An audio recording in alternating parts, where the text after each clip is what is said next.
नमस्कार, मैं छत्तीसगढ़ अखबार के YouTube चैनल इंडिया आजकल के स्टूडियो से सुनील कुमार। आज एक बड़े जनहित के मुद्दे पर बात करने के लिए मैं एक मेहमान के साथ यहाँ मौजूद हूँ। पूरे हिंदुस्तान में एक हल्ला मचा हुआ है वक्फ बोर्ड का। मुस्लिम समाज के लिए वक्फ बोर्ड बनता है, उनमें दान की जितनी ज़मीनें रहती हैं, प्रॉपर्टी रहती है, उसके रख रखाव के लिए, उसके मालिकाना हक के लिए मैं बड़ी सरल भाषा में आपसे कह रहा हूँ। दिल्ली में मोदी सरकार जो है वो वक्फ को लेके एक नया कानून बनाने जा रही है। उस पर बहस चल रही है अभी कि उसमें क्या होना चाहिए, नहीं होना चाहिए, लेकिन मैं उसके ऊपर जाना नहीं चाहता अभी, क्योंकि वो कानून जो है एक अलग लेवल पर चल रहा है, पार्लियामेंट में चल रहा है। आज मैं यहाँ पर छत्तीसगढ़ राज्य वक्फ बोर्ड के अध्यक्ष डॉक्टर सलीम राज के साथ मौजूद हूँ।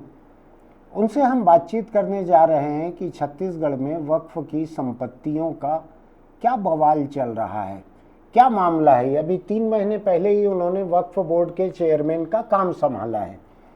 हालांकि मुस्लिम संस्थाओं में उनकी मौजूदगी नई नहीं है, वो पहले भी छत्तीसगढ़ राज्य हज कमेटी के 3 बार निर्वाचित अध्यक्ष रहे हैं। सरकार हज कमेटी में केवल सदस्य नियुक्त करती है, बाद में सदस्य अपने बीच से अध्यक्ष बनाते हैं। तो 3 बार रह चुके हैं डॉक्टर सलीम राज। इसी तरीके से वो राष्ट्रीय हज कमेटी के उपाध्यक्ष भी रह चुके हैं।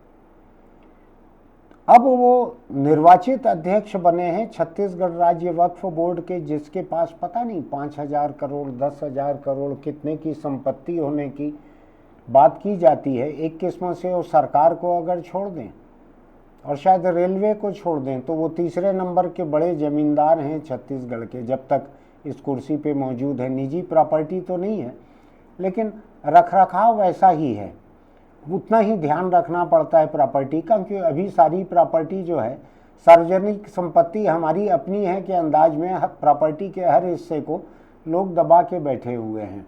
तो हम देखते हैं मामला क्या है, समझते हैं डॉक्टर सलीम राज से। डॉक्टर साहब, आपका स्वागत है आज की इस बातचीत में। नमस्कार भाई साहब, बहुत बहुत आपको भी। क्या हाल है छत्तीसगढ़ राज्य वक्फ बोर्ड का?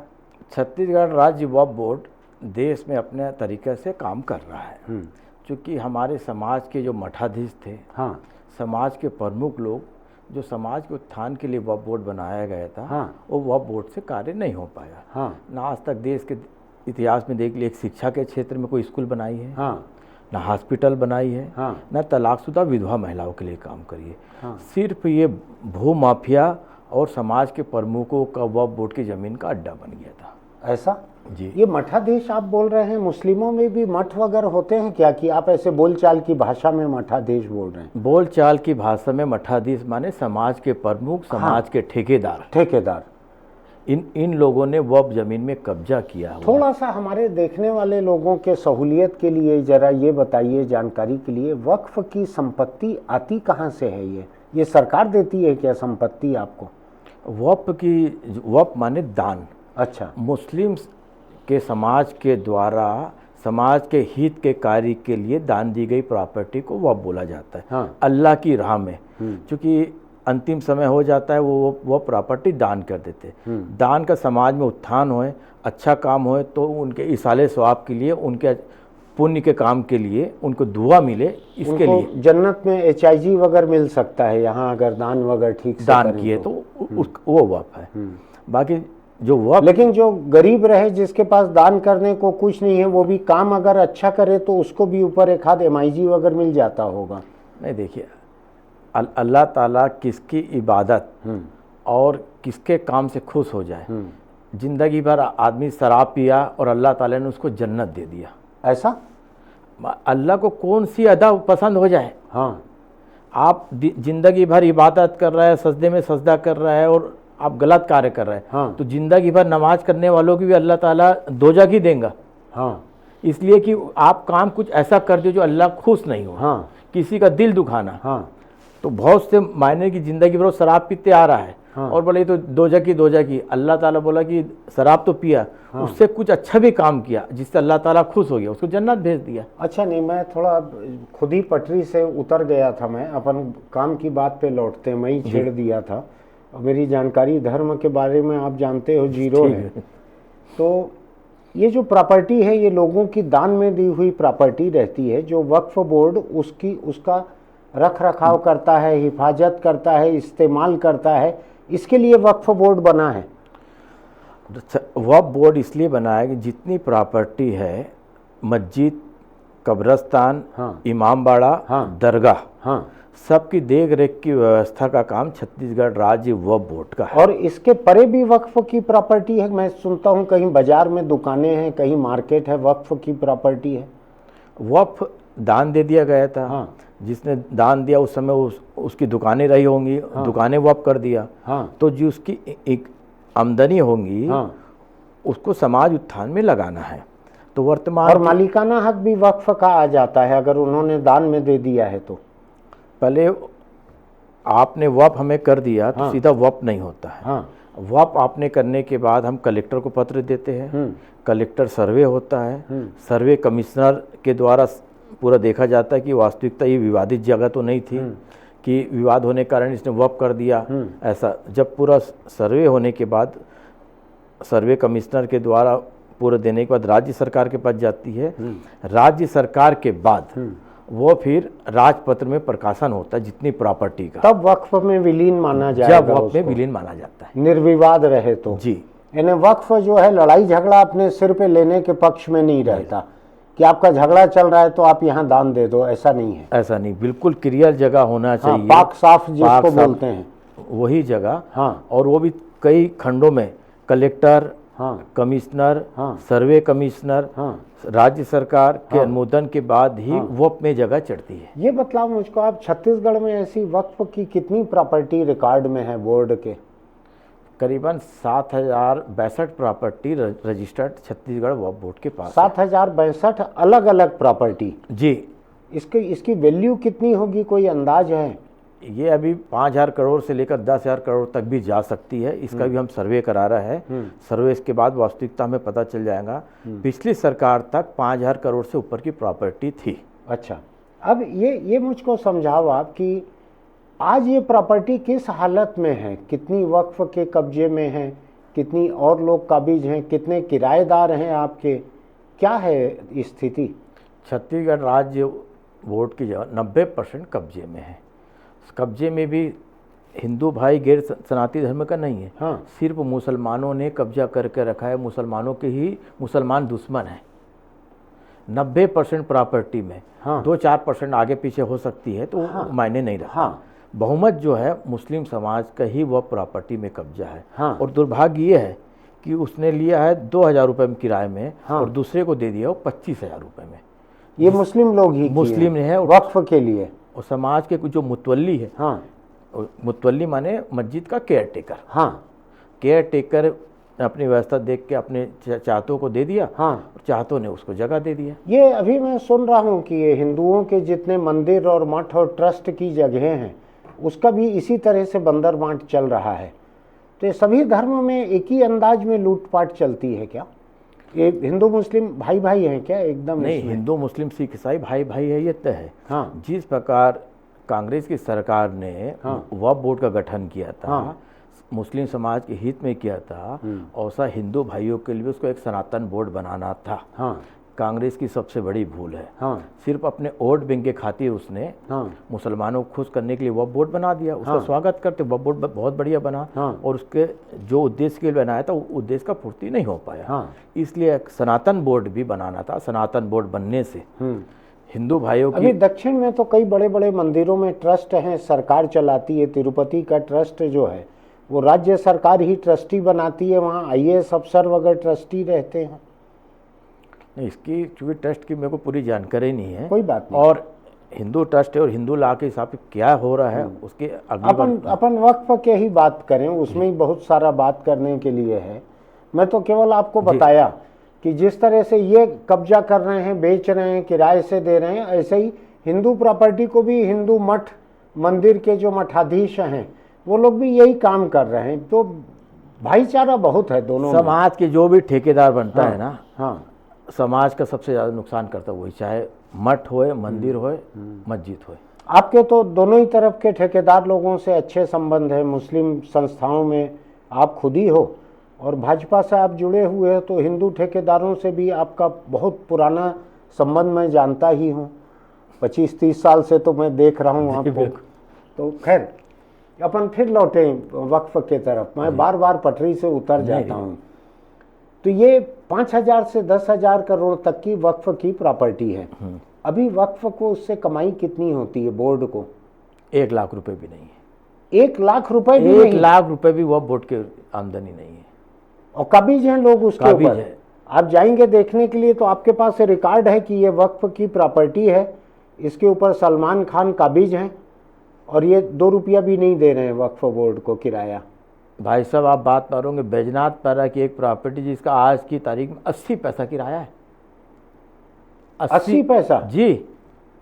ऐसा कोई आप वक्फ बोर्ड से हम लोगों को भी दे सकते हो तो हमारे स्टाफ के भी कुछ लोग 80 पैसा में रह लेंगे वहाँ पे। नहीं, क्योंकि मैं भारतीय जनता पार्टी का हूँ और वक्फ बोर्ड का चेयरमैन हूँ। कोई मस्जिद का मुतवल्ली रहता तो 100% आपको दे सकता था। ऐसा मुतवल्ली केयर टेकर नहीं हूँ। हाँ। मैं उनके ऊपर कार्रवाई कर सकता हूँ, उनकी देख रेख से करता हूँ। उनकी प्रॉपर्टी का मुतवल्ली केयर टेकर ही प्रॉपर्टी को किराए से दे सकता है। अच्छा, आप बोर्ड सीधे नहीं दे सकते प्रॉपर्टी? बोर्ड सीधा नहीं दे सकता। आप किसी किराए से नहीं दे सकते? किसी को किराए से नहीं दे। यानी मैं जो आपको इंटरव्यू के लिए यहाँ बुलाया ये पूरा बेकार हो गया? नहीं, कोई फायदा इससे मुझको नहीं होगा? आपको रत्ती भर भी फायदा नहीं होगा। आप मुतवल्ली का इंटरव्यू करता तो आपको फायदा हो सकता था, वक्फ बोर्ड के चेयरमैन बुलाने से आपको ये बिल्कुल फायदा नहीं। तो ये रिकॉर्डिंग चालू होने के पहले डॉक्टर साहब बतलाना था ना आपको। आप अभी आखिरी में जाके बता रहे हो इसको। तो कैमरे के सामने सब रिकॉर्ड हो रहा है। मैं देखिए भाई साहब, आपको फायदे की जरूरत नहीं है। आपको ईश्वर ने इतना दिया, इतना सम्मान है, इतना है, आप बिना पैसे से भी करोड़पति है।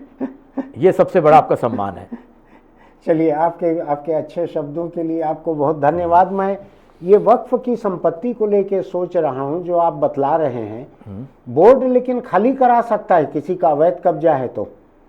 वक्फ बोर्ड पूरी कार्रवाई कर सकता है। हाँ। खाली करा सकता है, किराए से नहीं दे सकता। बस किराए से देगा कौन उसको? जो मस्जिद का केयर टेकर, जो भी मस्जिद से परे मार्केट में अगर दुकानें हैं वक्फ बोर्ड की, किसी ने दान दिया है सीधा वक्फ को, तो उसको मस्जिद कैसे देगी किराए से? मस्जिद के अधीनस्थ ही प्रॉपर्टी आएंगी, जैसे परिसीमा। हर प्रॉपर्टी किसी न किसी मस्जिद इलाके की है, अधीनस्थ ही है। ये मुतवल्ली जो हैं जिनके बारे में बीच में आपके नाम से एक विवाद चला था जी, कि वो नमाज के वक्त वो राजनीतिक बातें न करें और फतवे न दें और केवल धर्म की बातें करें, और मुतवल्ली लोग कुछ नाखुश भी थे उससे। ये वही मुतवल्ली हैं, वही उन्हीं के कब्जे में आता है पूरा ये? यही मुतवल्ली है, यही ठेकेदार है, यही समय समय के अनुसार राजनीति करते हैं। हाँ। आज भाजपा की सरकार आ जाएगी तो भाजपा का समर्थक बन जाएंगे। हाँ। कांग्रेस के रहेंगे। बाकी एक भी मस्जिद में भारतीय जनता पार्टी के समर्थन में नहीं बोला गया है। आज जो भी कुछ मस्जिदों में जो फतवे होते हैं, हाँ। अभी 2-3 मस्जिद के मुतवल्ली को हमने हटाए। हाँ, वो आप कर सकते हो, मुतवल्ली को हटा सकते हैं। हाँ। तो आप ऐसे व्यक्ति को मुतवल्ली बना सकते हो जो आपके कहे 80 पैसे में किराए पे दे दे प्रॉपर्टी। मुतवल्ली का चुनाव कराना है हमें। अच्छा, चुनाव होता है उसका भी? हम चिन्हित करके आपको 1 महीने के अंदर जमाती को बुला के चुनाव कराइए, उसमें जो चुनाव जीतेगा हम उसको मुतवल्ली मानेंगे। अच्छा। बाकी मुतवल्ली बनने के बाद वो बोर्ड के कानून का पालन करना पड़ेगा। अच्छा। वो कानून का नहीं तो हटाने का भी प्रावधान है? हटाने का अधिकार वो बोर्ड को है। तो अभी जो आप बतला रहे हो, जो आपसे बातचीत हो रही थी नीचे कमरे में, उसमें ये है कि वक्फ अपनी प्रॉपर्टी को खाली कराने के लिए कोर्ट जा सकता है। ये इसके लिए अलग से कोर्ट है? वक्फ अभिकरण बना हुआ है। हाँ। जिसमें एडीजे लेवल और डीजे लेवल के हमारे जजेस रहते हैं। अच्छा। उससे उस असंतुष्ट होने पर वो हाई कोर्ट जा सकते हैं। और ये ट्रिब्यूनल क्या है? वक्फ ट्रिब्यूनल? वक्फ ट्रिब्यूनल ही वक्फ अभिकरण है। अच्छा, वही अभिकरण है। हाँ। अलग से कोर्ट नहीं है वक्फ का? वक्फ का कोर्ट है ना, ये शंकर नगर में। हाँ। हर स्टेट में एक ट्रिब्यूनल बना हुआ है। नहीं, ट्रिब्यूनल के नीचे होता है, कोर्ट के ऊपर है? ट्रिब्यूनल में ही होता है। अच्छा, ट्रिब्यूनल अपने आप में कोर्ट है? कोर्ट होता है। अच्छा, जुडिशरी के लोग ही बैठते हैं? जुडिशरी। तो वो वक्फ ट्रिब्यूनल कहलाता है? जी। तो आपको अगर किसी से अपनी प्रॉपर्टी खाली करानी है, उसका कब्जा हटवाना है, तो बोर्ड को भी जाना पड़ता है ट्रिब्यूनल? नहीं, बोर्ड कलेक्टर को एसडीएम को दिशा निर्देश एसपी को दे सकता है। हाँ, कि ये प्रॉपर्टी खाली कराइए। हाँ, किराएदार असंतुष्ट है, हाँ, वो अब ट्रिब्यूनल में जाएगा। अच्छा, उसके आप बाद ट्रिब्यूनल नहीं जाओगे, आपके आदेश के खिलाफ असंतुष्ट पक्ष जो है कब्जाधारी या किराएदार वो जाता वो है अब ट्रिब्यूनल में ट्रिब्यूनल में जी। और ट्रिब्यूनल का फैसला मान लीजिए बोर्ड के खिलाफ हो गया आपके, तो क्या होगा? हाई कोर्ट जाएंगे। अच्छा, वक्फ बोर्ड हाई कोर्ट जा सकता है, तो फिर हाई कोर्ट सुप्रीम कोर्ट रास्ता खुला हुआ रास्ता है, वो चलते रहेगा। तो अभी कितने मामले ऐसे हाई कोर्ट में चल रहे हैं वक्फ बोर्ड के? वक्फ बोर्ड में टोटल 127 मामले हैं कुल हाई कोर्ट में। हाई कोर्ट में जी। और प्रॉपर्टी कितनी है आपकी प्रदेश में? 5000 एकड़ के आसपास की जगह है। कितने शहरों में बिखरी हुई है ये? रायपुर, हाँ, बिलासपुर, हाँ, अंबिकापुर, हाँ, दुर्ग, हाँ। जगदलपुर। इतने ही शहरों में है? अभी जानकारी मिली, हर शहर की जानकारी बुलाई जा रही है। तो ये तो वक्फ बोर्ड तो जमाने से बना हुआ है, तो अभी तक जानकारी भी नहीं थी इसमें। अब पूर्व अध्यक्ष लोग ने क्या कार्य किया नहीं किया, लेकिन डॉक्टर साहब 15 साल तो बीजेपी की सरकार थी यहाँ पे सबसे लंबी। ये भारतीय जनता पार्टी की सरकार थी। हाँ, तो वक्फ बोर्ड ने उस समय जानकारी इकट्ठा नहीं करवाई। नहीं, अब उनका कितना पूर्व अध्यक्ष का इंटरेस्ट था, हाँ, कितना नहीं था। लेकिन सरकार के प्रति जवाबदेह तो अध्यक्ष लोग रहते हैं ना। आप भी शायद जो अल्पसंख्यक मामलों के मंत्री हैं जी, उस मंत्रालय के प्रति जवाबदेह रहता है वक्फ बोर्ड। नहीं, मंत्रालय अपॉइंटमेंट कर सकता है। हाँ, वक्फ बोर्ड एक अपने आप को स्वतंत्र इकाई है। एक बार उन्होंने अपॉइंट आपको कर दिया जी, तो अब उनको नमस्ते करने की जरूरत नहीं है आपको। हाँ, माने राज्य सरकार के प्रति जवाबदेह नहीं रहता है। अच्छा, अच्छा, और सरकार आपसे मांग भी नहीं सकती कि आप प्रॉपर्टी कितनी पहचाने हो, अपनी क्या हो जानकारी दो। राज्य सरकार अपॉइंट करने के बाद एक ये वक्फ बोर्ड स्वतंत्र इकाई है। अच्छा, स्वतंत्र इकाई होने के कारण और पार्लियामेंट एक्ट के तहत हाँ, ये गठन हुआ है। हाँ, तो राज्य सरकार गठन कर सकती है, कार्रवाई नहीं कर सकती है। और आपको हटा सकती है? नहीं हटा सकती। राज्य सरकार पूर्व में भी कांग्रेस के जस्टिस मिनाजुद्दीन साहब थे, हाँ, उनको राज्य सरकार हटाई नहीं है। अच्छा, देश में पहली बार कोई भी वक्फ बोर्ड के अध्यक्ष के खिलाफ अविश्वास प्रस्ताव आया है। अच्छा, अविश्वास प्रस्ताव आया। अविश्वास प्रस्ताव के तहत वो हटे हैं, राज्य सरकार नहीं हटाई। ठीक ठीक, वो एक संवैधानिक प्रक्रिया अलग है जो शासकीय आदेश से नहीं हटा सकते। तो अब ये प्रॉपर्टी जो 5000 एकड़ के करीब बिखरी हुई है, 5-7 शहरों की जो जानकारी है आपकी, 5000-10,000 करोड़ की प्रॉपर्टी है, क्या योजना है आपकी इसको लेकर? भविष्य में हम एक बच्चियों का हॉस्टल बनाना चाह रहे हैं। हाँ, एक कामकाजी हॉस्टल बनाना चाहते हैं कि जो हमारी मुस्लिम बच्ची आती है और शहर में भटकते रहती है, केट के एग्ज़ाम देना है, यूपीपीएससी की तैयारी करना है, तो शीघ्र ही 3 महीने के अंदर गर्ल्स हॉस्टल का काम चालू होने वाला है। ऐसा? जी। जमीन वगैरह मिल गई है आपको? जमीन तो राज्य वक्फ बोर्ड के पास है ही है ना। अच्छा, आपने खुद नहीं, बिना कब्जे के मिल गई है? बिना आपको कब्जे के मिल चुकी है। हाँ, और जगह ऐसी है, मैंने बीच में सुना था कि राज्य सरकार ने कामकाजी महिलाओं का ऐसा हॉस्टल बनाया था कुछ साल पहले, जहाँ रह के महिलाएं काम करने जा ही नहीं सकती थी, कामकाज की जगह से बहुत दूर कहीं बना दिया था, तो वो आइडिया पूरी फ्लॉप हो गई थी। तो आप जो बनाने जा रहे हैं लड़कियों के लिए हॉस्टल, ये अप्रोच वाली जगह है ना कहीं पर? ये रायपुर शहर में बासटाल में है। हाँ, माननीय विधायक जी सत्येंद्र शर्मा जी थे, पूर्व विधायक जी, हाँ, उनके घर के पास में है। हाँ, एक सिविल लाइन में है। हाँ, ये शहर के बीच में है और अल्पसंख्यक इलाका है। हाँ, इसलिए अपने आप को सुरक्षित महसूस करेंगे। हाँ, शहर के बीच में बनाया जा रहा है। हाँ, एक धमतरी में 100 बेड। ऐसा क्यों बोल रहे हैं डॉक्टर साहब कि मुस्लिम लड़कियों का हॉस्टल जो है वो अल्पसंख्यक इलाके में सुरक्षित महसूस करेंगे? ये तो सरकार के ऊपर एक सवालिया निशान बनता है इससे। सरकार चाहे भाजपा की रहे या कांग्रेस की रहे, सुरक्षित तो सभी जगह सबको महसूस करना चाहिए।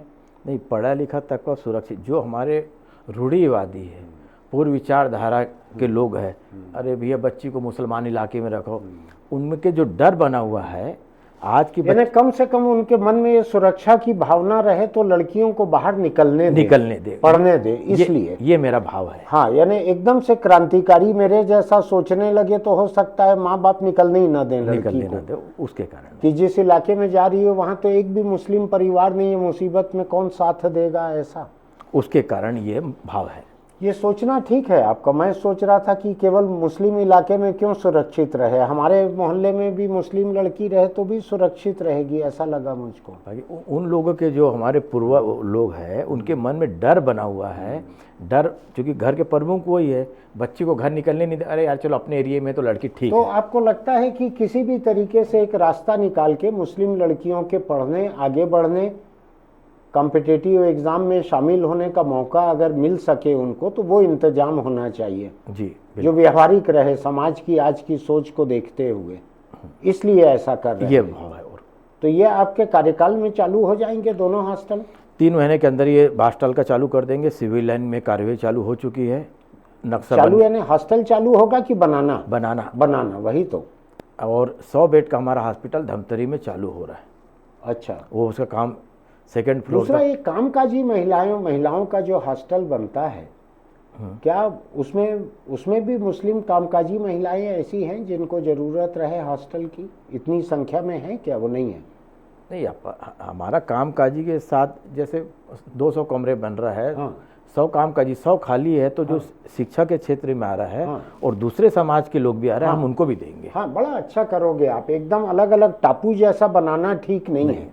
आप प्राथमिकता जरूर दे दो मुस्लिम लड़कियों को, महिलाओं को जी, लेकिन अगर खाली है तो दूसरे समाज उससे भी तो राष्ट्रीय एकता की भावना बढ़ेगी। अगर अलग अलग धर्म के लोग साथ रहेंगे तो ये आने से एक दूसरे के धर्मों को पहचानेंगे, एक दूसरे के विचारों को पहचानेंगे, जिससे भाईचारा बढ़ेगा। एक दूसरे के धर्म की कमजोरियों को भी जानेंगे। बिल्कुल, कमजोरियां भी और अच्छाई दोनों जानेंगे।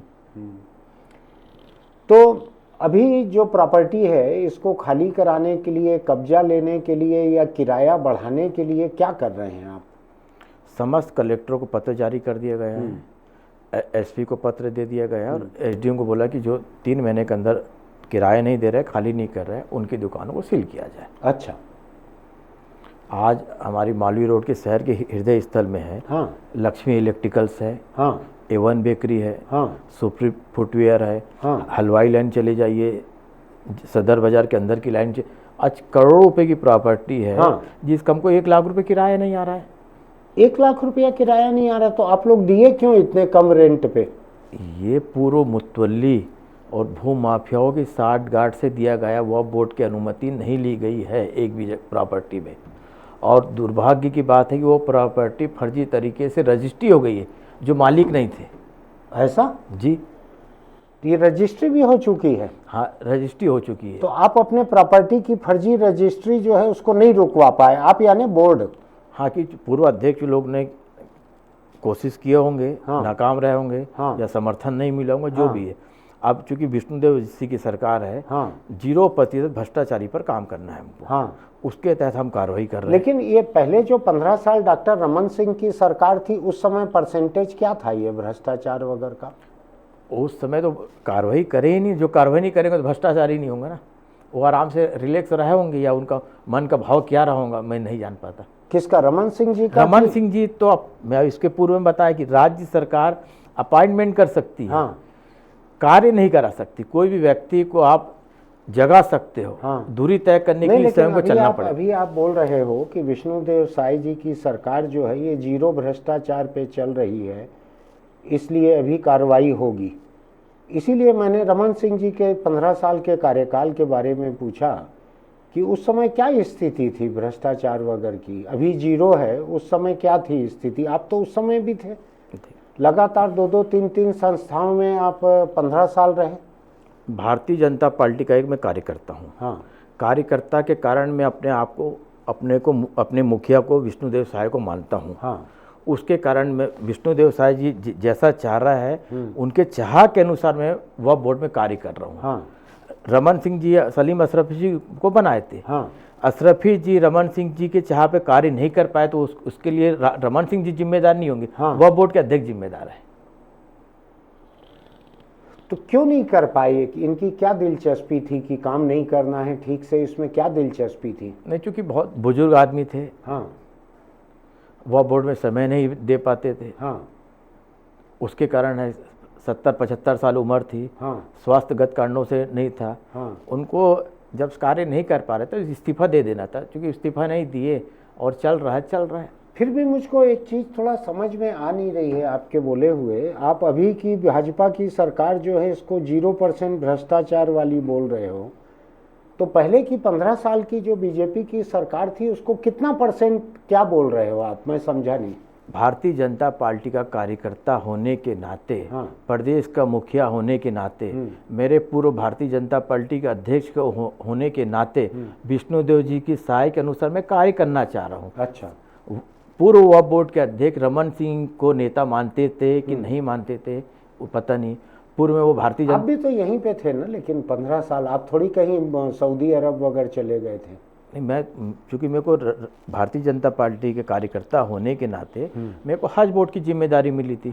हज बोर्ड की आप 15 साल का रिकॉर्ड पूछेंगे तो मैं बिल्कुल बता सकता हूँ, क्योंकि वक्फ बोर्ड में तो था ही नहीं तो मैं बता नहीं सकता हूँ। ऐसा तो आपको उम्मीद है कि इससे रुपया पैसा आना शुरू हो जाएगा और जनहित के काम आप करने के लायक हो जाओगे? भारतीय जनता पार्टी की सरकार सबका साथ, सबका विकास, सबके प्रयास के तहत काम कर रही है। अभी तो चुनाव सब निपट गया है ना डॉक्टर साहब, लोकसभा भी निपट गया है और विधानसभा भी निपट गया है और पंचायत म्यूनिसिपल भी निपट गया है, फिर आप बार बार चुनावी जुबान में क्यों बोल रहे हो? नारा और सब नारा नहीं है। हाँ। हम भारतीय जनता पार्टी कांग्रेस में अंतर है। अच्छा। भारतीय जनता पार्टी हर मतदाता को नागरिक समझती है और कांग्रेस जो है वोट बैंक समझती है। लेकिन मैं तो कांग्रेस के 5 साल की बात ही नहीं कर रहा था, मैं तो अभी पिछला 15 साल रमन सिंह की बात कर रहा था। उसमें कांग्रेस कहाँ से आ गई बीच में? अभी आपने बोले ना कि आप चुनाव मूड की बात कर रहे हो, सबका साथ, सबका विकास, सबका प्रयास, उसको लेते हुए मैंने आगे वाली बात बढ़ाया। अच्छा, तो हम उम्मीद कर सकते हैं कि आपके इस कार्यकाल में 5 साल कितना 2028 तक आप रहोगे? जी, 2028 तक, यानी मोटे तौर पे विष्णुदेव साय की सरकार या भाजपा की सरकार छत्तीसगढ़ में जब तक रहेगी तब तक आपका भी कार्यकाल रहेगा। जी बिल्कुल। तो जितने शहरों में वक्फ की प्रॉपर्टी है इसमें कहीं ना कहीं स्कूल, हॉस्टल, हॉस्पिटल कुछ न कुछ बनेगा। समाज उत्थान के लिए, मुस्लिम समाज की स्थिति बेहतर करने के लिए भारतीय जनता पार्टी व बोर्ड दृढ़ संकल्पित है कि समाज का विकास करना हमारा मकसद। अच्छा, अब एक बात मुझको बतलाओ, आप जो देश में जो चल रहा है हल्ला नए वक्फ कानून को लेके, उसमें अलग अलग राज्यों के वक्फ बोर्ड से भी राय ली गई थी क्या उस कानून के लिए? यहाँ छत्तीसगढ़ में कोई आपको ऐसा सुनाई पड़ा क्या कि यहाँ के वक्फ बोर्ड से भी पूछा हो केंद्र सरकार ने कि भाई हम ये नया कानून बना रहे हैं, क्या करना चाहिए? आप लोगों से राय ली थी क्या उसमें? नहीं, कानून बनाने के पूर्व जब जॉइंट पार्लियामेंट कमेटी जेपीसी का गठन हुआ, जेपीसी के गठन ने पूरे 30 राज्यों का दौरा हुआ है। ऐसा 36 जैसे 5 राज्यों का दौरा हैदराबाद में बैठक हुई, जिसमें झारखंड, उड़ीसा, तेलंगाना, आंध्र, ऐसा 5 स्टेट की चेयरमैन सदस्यों को और जो वक्फ से जुड़े हुए लोगों की बैठक हुई है, उनसे राय ली गई है। तो आप लोगों से भी लिए थे राय? यहाँ से आप मेंबर थे उस समय मैं सदस्य था। सीओ से चर्चा ली गई और जो वक्फ में इंटरेस्ट लेते हैं उन लोगों को भी बुलाया गया था। अच्छा, जो बोर्ड में नहीं है लेकिन जो दिलचस्पी लेते हैं उनको भी बुलाया गया था। अच्छा, तो 3 राज्य 5 राज्यों की हर जगह बैठक हुई है। तो ये व्यापक विचार विमर्श के बाद ये नया कानून बना है जिसपे अभी और बहस चल रही है। चलिए, मेरी शुभकामनाएं आपके साथ हैं कि दानदाताओं की दी हुई जितनी जमीन है, प्रॉपर्टी है, उसको आप या तो खाली करवा सकें या उसका जायज़ किराया ले सकें। लोगों ने दान इसलिए थोड़ी दिया था कि उसको कोई लूटे खाए, कोई और खा जाए उसको, इसके लिए थोड़ी दिया था। उन्होंने तो समाज के गरीब लोगों के लिए दान दिया होगा। बिल्कुल। इसमें ऐसा भी हुआ है क्या? मुझको सुनाई पड़ा था कि कहीं कहीं जो दूसरे मुस्लिम संगठन है, कहीं का मान लीजिए जमात खाना, यतीम खाना, मदरसा कुछ है, वहाँ कोई चले गए दान देने के लिए कि वक्फ को दान देना है, तो वहाँ काम करने वाले लोगों ने या नेताओं ने अपने नाम पे दान पत्र रजिस्ट्री करवा लिया हो, ऐसा भी हुआ है क्या? नहीं, कुछ जानकारी आई है कि संस्था थी, संस्था को मैं गया दान करने के लिए। तो चूँकि दानदाता को पता नहीं है, वो तो उसके मन का है कि मैं दान करना है और एग्रीमेंट कर लीजिए, तो अपने व्यक्तिगत नाम से लिखा पढ़ी करवा लिया और वक्फ कर दिया।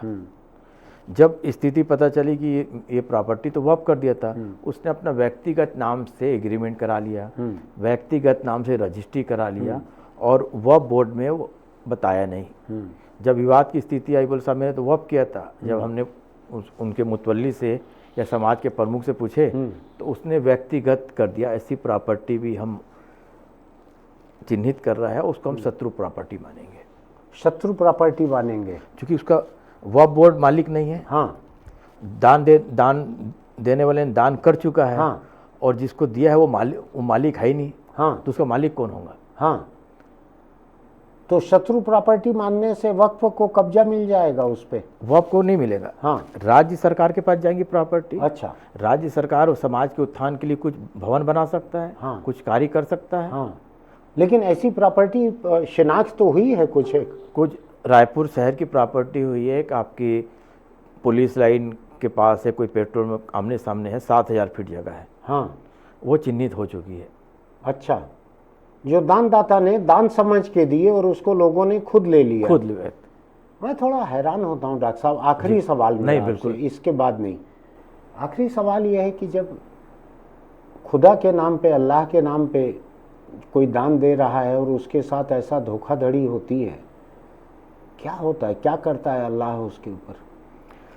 देखिए, अल्लाह का खौफ उनके ऊपर ख़त्म हो चुका है। और एक कड़वा बोल रहा हूँ और मेरा व्यक्तिगत विचार है, जितने दाढ़ी टोपी रख के समाज को मूर्ख बनाते हैं उतने बिना दाढ़ी टोपी वाले नहीं बनाते। दाढ़ी टोपी की आड़ में समाज को गुमराह करने का काम करते हैं। ओवैसी को देख लीजिए, आज ओवैसी क्या है? मुसलमानों का सबसे बड़ा दुश्मन है। लेकिन आपकी पार्टी का बी टीम मानते हैं उसको? नहीं, आपको व्यक्तिगत है, बाकी लोग बोलते हैं हमारा दुश्मन है। दुश्मन है? बिल्कुल। लोग कहते हैं कि बीजेपी को जिताने के लिए सब जगह चले जाता है, वैसे ही अभी वेस्ट बंगाल जा रहा है ममता को हराने के लिए और बीजेपी को जिताने के लिए। समाज को तोड़ने का काम, समाज को गुमराह करने का काम, हाँ, ये ओवैसी कर रहा है। लेकिन ये ओवैसी और आपकी मिली जुली कुश्ती, नूरा कुश्ती नहीं दिख रही है कि मैं तुमको गाली दूं, तुम मुझको गाली देना और दोनों मिलके मुस्लिम वोटों को अलग करना ताकि यहाँ पे कांग्रेस हार जाए, वहाँ पे ममता हार जाए। भारतीय जनता पार्टी कभी जात पात की राजनीति नहीं करती है। हमको हिंदू भाई का भी जितना समर्थन चाहिए उतना मुसलमान भाई का भी समर्थन चाहिए। आपके कई नेता तो डॉक्टर साहब ऐसा बोलते हुए सुना हुआ है कि हमको मुस्लिमों के वोट नहीं चाहिए। आप नहीं पढ़े कभी? मेरे को जानकारी में नहीं आया ये। और कुछ उनकी व्यक्तिगत राय होंगी। भारतीय जनता पार्टी संगठन की राय ये है कि सबका साथ, सबका विकास, सबका हमको साथ चाहिए। क्योंकि कांग्रेस लेकिन मैं क्या पूछ रहा था आपसे, बात फिर बीजेपी पे आ गई। मैं ये पूछ रहा था कि जो दान के नाम पे मिली हुई प्रॉपर्टी का इतना बेजा इस्तेमाल करते हैं, अपने नाम पे लिखा लिए, 420 कर दिए, ऊपर वाला क्या करता है इनका? ऊपर वाला पाप कुछ ना कुछ सजा जरूर मिलेंगी, आज नहीं तो कल, कल नहीं तो परसों। वो देर है अंधेर नहीं है। ये गरीब को बताने के लिए तो ये ठीक है कि पापी को बाद में सजा मिलेगी। मैं तो कभी मुजरिम पापी को ऐसा सजा मिलते देखता नहीं, ऊपर वाले की सजा नहीं देखता, नीचे की कोर्ट वगैरह तो दे देती है सजा कभी कभी। देखिए साहब, यहाँ की 4 दिन की ज़िंदगी है, ऊपर की ज़िंदगी है। तो वहाँ पर उसको दोजख जो सज़ा मिलेगी ना, उसकी कल्पना नहीं कर सकते आप। नहीं तो जो देखा नहीं है कोई, उसकी कैसे कल्पना करेगा डॉक्टर साहब? आस्था और विश्वास सबसे बड़ी बात होती है। ऐसा? और हर आदमी आस्था और विश्वास से ही काम चलता है। ऐसा? क्योंकि हमारे पूर्वज, हमारे जो विरासत में जो मिला है उस पर ही हम चल रहे हैं। चलिए, आपकी पूरी बातचीत में मुझको सबसे अच्छी बातचीत ये लगी कि समाज की बच्चियों को आगे बढ़ाने के लिए आप सुरक्षित हॉस्टल बनाने जा रहे हैं जी। ऐसे इलाके में बना रहे हैं जहां उनके माँ बाप भरोसे के साथ उनको भेज सकें। मकसद यही है कि उनको भेजें माँ बाप, बस रहने के लिए, पढ़ने के लिए भेजें। हम ऐसी जगह बना दें जहां उनका भरोसा न हो तो वो किसी काम का नहीं रहेगा। सरकार की ऐसी इमारतों को खंडहर बनते हम रोज देख रहे हैं अखबार में, आप भी देखते होंगे। बिल्कुल। 5 करोड़ की इमारत खंडहर हो गई, 10 करोड़ की खंडहर हो गई, ऐसा रोज दिखता है। चलिए, मेरी शुभकामनाएं हैं। अगली बार हम मिलेंगे, उस वक्त तक ऐसे हॉस्टल वगैरह आपके शुरू हो जाएं, आपके कार्यकाल के रहते बच्चियां वहां रह के पढ़ने लगें और कम से कम पढ़ लिख के वो आगे बढ़ें। चलिए, बहुत धन्यवाद। आपने सुना डॉक्टर सलीम राज से बातचीत को। मेरे पुराने दोस्त भी हैं वो, इसलिए थोड़ा बहुत छेड़खानी, थोड़ा बहुत मजाक का रिश्ता उनसे बना हुआ है। आप ये मत मानिएगा कि मैं कोई पहला धार्मिक व्यक्ति मिला तो मेरे जैसा नास्तिक उसके ऊपर झपट पड़ता है, ऐसा नहीं है। हमारी पुरानी नोकझोंक ऐसी चलती रहती है, दोस्त हैं मेरे वो। आज की इस बातचीत से आपको समझ में आएगा कि दान धर्म के नाम पे दी गई जमीन का बेजा इस्तेमाल करने वाले, मैंने आपको शायद 3 दिन पहले ही यहाँ पे कहा था कि हमने एक और व्यक्ति को बुलाया है। मैं अकेले हिंदू मठ मंदिर की और ट्रस्ट की ज़मीनों के बेजा इस्तेमाल के बारे में बोलना नहीं चाह रहा हूँ, मैं मुस्लिमों की ज़मीन के बारे में बोलूँगा। मैंने 3 दिन पहले आपको कहा था कि हमने आमंत्रित किया है एक व्यक्ति को, वो आएंगे तो मैं बात करूँगा। ये 3 दिन लेट आए हैं। असल में हिंदुस्तान में समय पे कोई आए तो उसको कहते हैं कि अंग्रेज जैसे आ गए हो। ये कुल 3 दिन लेट आए हैं, इसलिए इनसे आज बातचीत हो पा रही है। हिंदुओं की ज़मीन के बेजा इस्तेमाल के बारे में मैं काफ़ी कुछ बोल चुका हूँ यहाँ पे। ऐसा ही हाल ईसाइयों की प्रॉपर्टी का भी है, चर्च की जो प्रॉपर्टी है उसका भी यही हाल है। वो अंग्रेज़ों के समय से चले आ रही है ज़मीनें उनके पास। मैं देखता हूँ कोई मिल जाए ईसाइयों के बीच में प्रगतिशील सुधारवादी, तो उनसे बात करूँगा, वो भी आपको सुनाएंगे। हम फिलहाल आज हम बात को यहीं ख़त्म करते हैं। आपको हमारी बातचीत अच्छी लगी हो, किसी काम की लगी हो, तो आप हमारे YouTube चैनल इंडिया आजकल को सब्सक्राइब कीजिएगा, लाइक कीजिएगा, नोटिफिकेशन की बटन दबाइएगा, नीचे कमेंट कीजिएगा कि डॉक्टर सलीम राज की मेरी कौन सी बात आपको अच्छी लगी, कौन सी खराब लगी, आप लिखिएगा। इसमें कोई ज़्यादा विवादास्पद बातें तो हमने की नहीं है। एक बात उन्होंने अच्छी कही है कि समाज में जितने तरह की बर्बादी होती है, वो मुस्लिम समाज के संदर्भ में कह रहे थे, उसमें दाढ़ी टोपी वाले लोग जो हैं उन्होंने ही ज़्यादा गड़बड़ी की है। मैं दूसरे समाजों में भी देखता हूँ जो धार्मिक प्रतीक ढो के नहीं चलते हैं, उनका कामकाज थोड़ा बेहतर रहता है, ऐसा मेरा मानना है। हम फिर मिलेंगे। चलते चलते एक छोटी सी सलाह आपके लिए कि अगर बीड़ी सिगरेट गुटखा तम्बाकू खाते पीते हैं तो छोड़ दीजिए, वरना आप किसी भी धर्म के रहें, किसी ईश्वर को माने, कोई पूजा पाठ करें, आप 4 वक्त की 5 वक्त की नमाज करें, जो करना हो करें, आपको कैंसर से कोई नहीं बचा पाएगा। तम्बाकू से दूर रहना ही आपको कैंसर की कुछ एक किस्मों से बचा सकता है। अपने परिवार का ध्यान रखिए, आस्थावान है तो पूजा कीजिए, नहीं तो अपने परिवार के साथ सुख से रहिए, लेकिन तंबाकू को छोड़ दीजिए। फिर मिलेंगे। नमस्ते। नमस्ते भाई।